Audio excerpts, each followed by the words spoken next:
Hello friends, हमारे video में पुनः आप लोगों का स्वागत है।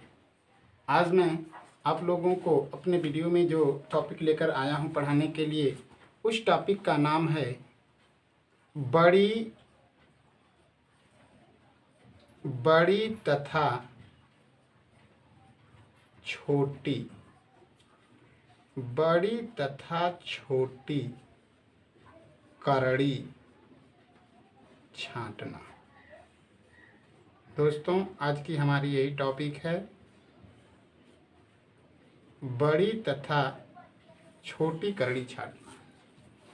दोस्तों, इस वीडियो में मैं आप लोगों को बताऊंगा कि अगर कोई करड़ी दी होती है तो हम कैसे जानते हैं कि किस करड़ी का मान अधिक है और किस करड़ी का मान कम है। दोस्तों, इसके लिए आपको ज़रूरी है कि सबसे पहले एक बात ये ध्यान दें। जैसे अगर एग्जाम्पल ले लिया जाता है, अगर आपसे कोई ये पूछ देता है कि रूट के अंदर 2 तथा 2 और रूट के अंदर 2 में कौन बड़ा है, कौन बड़ा है, कौन बड़ा है। दोस्तों, ये प्रश्न है आपके सामने। कहा गया है कि करड़ी के अंदर 2 तथा 2 और करड़ी के अंदर 2 में कौन सी करड़ी बड़ी है। तो दोस्तों, हमें बड़ी और छोटी करड़ी छांटने के लिए सबसे पहला काम हमें 2 चीज़ देखना होता है। पहला चीज़ हमें देखना है, क्या करड़ी के अंदर की संख्या को, पहली बात हमें ये ध्यान देना है। और दूसरी चीज़ हमें देखना है दोस्तों, वो होती है करड़ी की घात। करड़ी की घात, ये अगर 2 चीज़ अगर हम देख लेते हैं तो हमें पता चल जाता है कि कौन सी करड़ी बड़ी है और कौन सी करड़ी छोटी। दोस्तों, जो हमने सवाल में लिया है, जैसा कि आपको दिख रहा है कि हमारा एक करड़ी है करड़ी के अंदर 2 और दूसरी करड़ी है 2 करड़ी के अंदर 2। आपको ये दिखाई पड़ रहा होगा कि इस करड़ी का कोई घात नहीं दिख रहा है, लेकिन हमने आपको बताया है कि अगर कोई करड़ी होती है, अगर उसका घात नहीं लिखा होता है तो यहाँ पे हम करड़ी का घात 2 मानते हैं। इसलिए ये जो करड़ी के अंदर 2 है, इसका घात भी 2 है, और ये जो करड़ी के अंदर 2 लिखा हुआ है, इसका भी घात 2 ही है।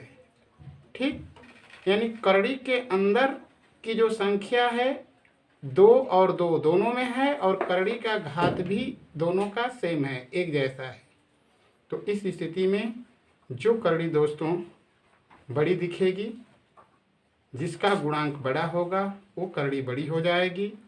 जिस करड़ी का गुणांक छोटा दिखाई देगा, वो करड़ी छोटी हो जाएगी। यानी इस करड़ी के सामने गुणांक के रूप में 2 है और इस करड़ी के सामने कोई गुणांक नहीं है, तो हम 1 मानेंगे दोस्तों। इस वजह से यह 2 करड़ी के अंदर जो 2 है वो बड़ा हुआ, और करड़ी के अंदर जो 2 है वह छोटा हुआ। इसी तरीके से अगर एक दूसरा एग्जाम्पल ले लिया जाए, ये आपका फर्स्ट एग्जाम्पल था। दूसरा एग्जाम्पल अगर आपसे कोई कह देगा कि 3 करड़ी के अंदर 5 तथा 2 करड़ी के अंदर 5 में कौन करड़ी बड़ी है, में कौन करड़ी बड़ी है, में कौन करड़ी बड़ी है। अगर ये बात आती है दोस्तों, हमने जो दूसरा सवाल लिखा है उसमें हमने लिया है कि करड़ी 3 करड़ी के अंदर 5 और 2 करड़ी के अंदर 5। हम दोस्तों ये देख रहे हैं कि दोनों करड़ी की जो घात है वो दोनों की सेम है, क्योंकि इस करड़ी की भी घात 2 ही मानना होगा हमको, और इस करड़ी की घात भी हमें 2 ही मानना होगा। और करड़ी के अंदर जो संख्या हमको दिखाई दे रही है दोस्तों, वो सेम दिखाई दे रही है। इस वजह से अब आपको ये ख्याल कर लेना है कि जिस करड़ी का गुणांक बड़ा दिखाई देगा वो करड़ी बड़ी हो जाएगी और जो छोटी दिखाई देगी वो करड़ी छोटी हो जाएगी। यानी हम ये देख रहे हैं कि इस करड़ी के अंदर जो 5 है इसका गुणांक जो है 3 दिख रहा है और इसका 2 दिख रहा है। तो ये बात स्वाभाविक है या ये बात स्पष्ट है कि 3 करड़ी के अंदर 5 जो होगा वो बड़ा होगा और 2 करड़ी के अंदर जो 5 होगा ये छोटा होगा। इसी तरीके से दोस्तों इसी तरह से आपके सामने और भी प्रश्न आएंगे, लेकिन जो चीज़ हमने आपको बताया उस चीज़ को हमें ध्यान देना है कि किसी भी चीज़ को बड़ा छोटा करड़ी छाँटने के लिए हमें करड़ी के अंदर की संख्या को देखना होता है और करड़ी के अंदर घात को देखना होता है। एक एग्जाम्पल और लेते हैं। जैसे अगर आपसे कोई कह देगा कि करड़ी के अंदर ये 3 है और ये करड़ी के अंदर 4 है, अगर आपसे कोई कह देगा कि इस करड़ी में कौन सी करड़ी बड़ी है और कौन सी करड़ी छोटी है, तो आप देख रहे हैं कि करड़ी के अंदर जो है संख्याएं अलग अलग हैं लेकिन करड़ी का घात सेम है। तो जो अंक करड़ी के अंदर जो अंक बड़ा होगा वो वाली करड़ी बड़ी होगी और जो छोटी होगी वो छोटी। लेकिन इस कंडीशन के लिए आपको क्या करना होगा कि दोनों करड़ी का घात सेम होना चाहिए। ठीक है, अगर दोनों करड़ी का घात अगर सेम है तो जो अंक बड़ा दिखेगा करड़ी के अंदर वो करड़ी बड़ी हो जाएगी। इस कंडीशन में करड़ी के अंदर 4 जो है वो बड़ा होगा और करड़ी के अंदर जो 3 होगा वो बड़ा होगा। इसी तरीके से और कोई अगर आपसे कह देगा कि ये दिया है 2 करड़ी के अंदर 5 तथा कह देगा कि 3 करड़ी के अंदर 5, तो इसमें क्या देखना है आपको? इसमें ये देखना है कि करड़ी के अंदर की संख्या हमको सेम दिख रही है लेकिन करड़ी का घात भी आपका सेम दिख रहा है।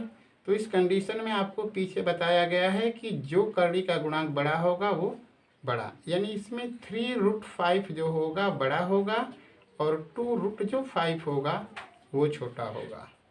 आगे बढ़ते हैं।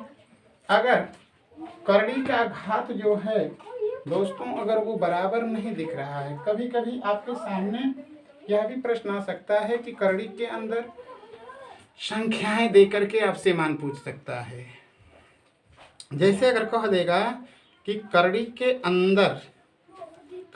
अंदर 5 तथा करड़ी के अंदर 7 में कौन बड़ा है, तो आपको बताया गया कि जब करड़ी की घात अगर सेम दिखेगी तो जिस करड़ी के अंदर बड़ी संख्या होगी वो करड़ी जो होगी बड़ी हो जाएगी और जो छोटा दिखेगा वो छोटा हो जाएगा। ये दोस्तों मैंने आपको उस कंडीशन में बताया जब करड़ी के घात इक्वल हों, बराबर हों।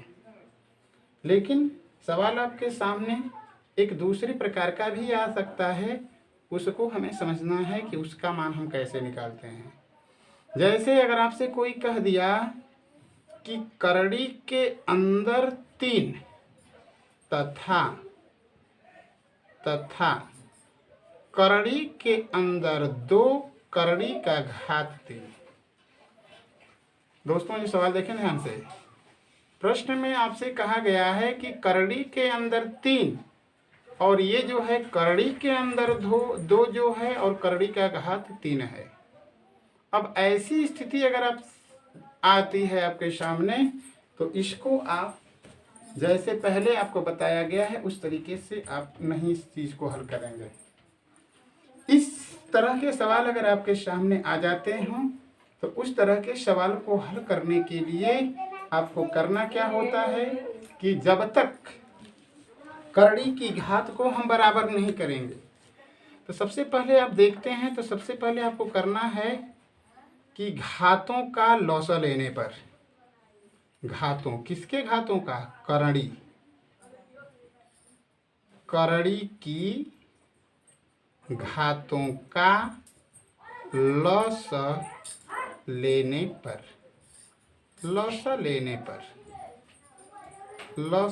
पर यानी इस करड़ी की घात 3 है और इस करड़ी की घात 2 है, यानी जब 3 और 2 का हम लौसा लेते हैं तो हमको 3 और 2 का जो लौसा मिलता है दोस्तों वो हमें 6 प्राप्त होता है।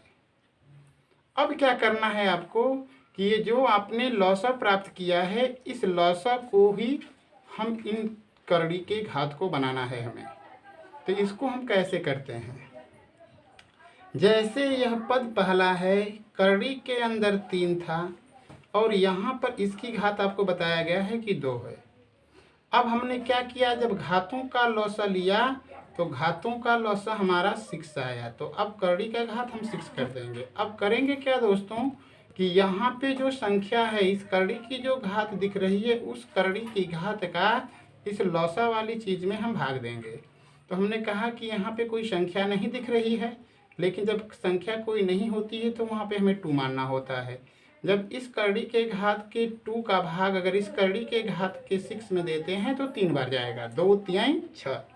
अब करड़ी की घातों का जब हम भाग देते हैं तो इस कंडीशन में जितने बार जाता है उतने बार हम इस करड़ी के अंदर वाली संख्या का घात करते हैं। यानी जब यहाँ पे करड़ी का घात 2 है तो जब 2 का भाग 6 में दिया गया तो 3 बार गया।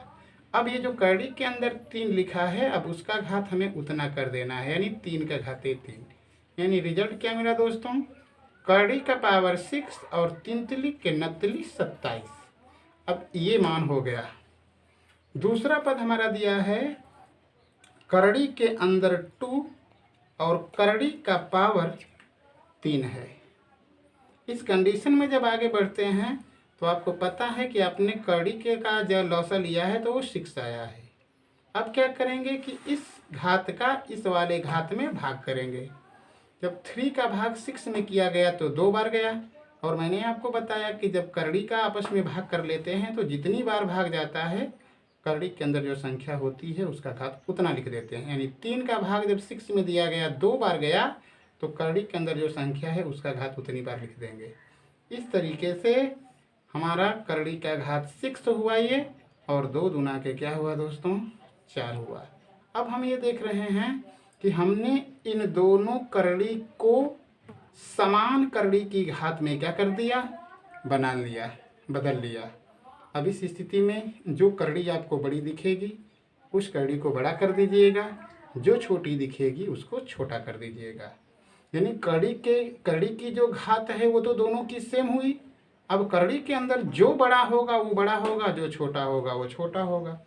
इस कंडीशन में आप देख रहे हैं कि एक संख्या का जो मान है करड़ी के घाते 6 करड़ी के अंदर 27, और दूसरा जो है मान वो करड़ी के अंदर 4 है, करड़ी के घात 6 है। यानी ये करड़ी के अंदर जो 27 है इसका मान इस करड़ी के 4 वाले के मान से अधिक होगा, तो ये चीज़ बड़ी हो गई और ये चीज़ छोटी हो गई। लेकिन ये करड़ी किस करड़ी का रूप है, तो ये करड़ी जो है आपको करड़ी में 3 का मान है, और ये क्या है 6। यानी करड़ी के अंदर 4, करड़ी का घात 6 किसका मान था, करड़ी के अंदर 2 और करड़ी का पावर 3 का मान था। इस तरीके से रिजल्ट आपका मिला कि करड़ी के अंदर जो 3 होगा वो बड़ा होगा, और करड़ी के अंदर 2 और करड़ी का घात जो 3 दिया था वो चीज़ क्या होगी, छोटी होगी।